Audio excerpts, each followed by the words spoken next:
today. A Nebraska WoodSTR, we got help, and we're gonna run this splitter for a couple hours and make a dent in the pile. All right, let him do it. Here we go.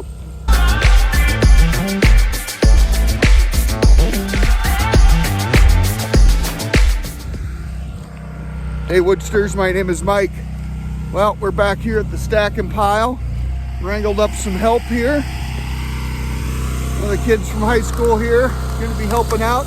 He tends to hang out in my basement and on my couch with my daughter, so thought I'd put him to work today.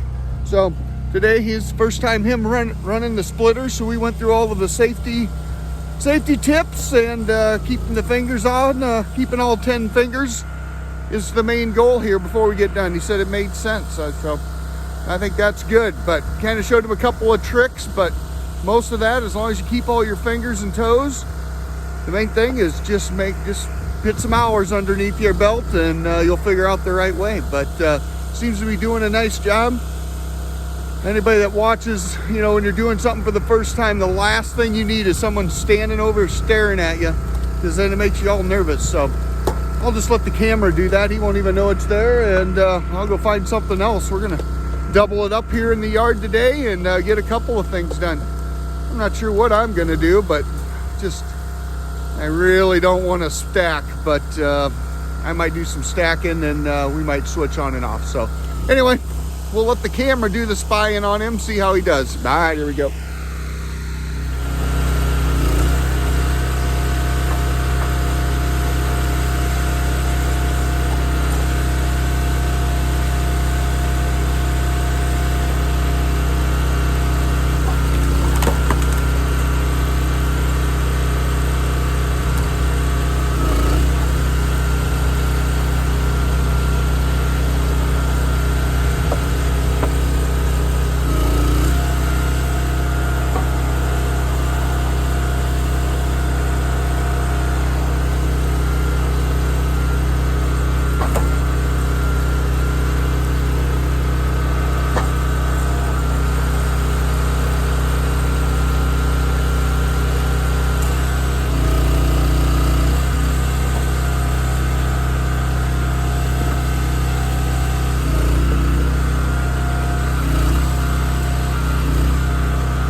Just like you, I get to watch, see how he did while I was gone. All right, I'm gonna do a little stacking.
Getting her down pretty good.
like you seen, getting stuff done today. Making a couple of runs over here to this old mulberry pile. Big man over there getting things all squared away. I'd say one of the nice things about having some help in the Woodyard, especially when they're younger, is work's still getting done when I'm doing cool down time, warm up time, all of that good stuff. So we're just taking it a little bit easy, and he's getting the handle of that splitter over there, and I'm just kind of bootlegging some of this stuff back. You can see it is getting really muddy back here, so I might just fire up the saw, make a little bit of man glitter, and kind of dry up around. Kind of a lot easier to stand on the man glitter than in the mud, so we might do that. But anyway, getting some stuff done in the yard here today. I think I might be utilizing this program a little bit more. You guys know the program. Like, subscribe, and share. See you on the flip side.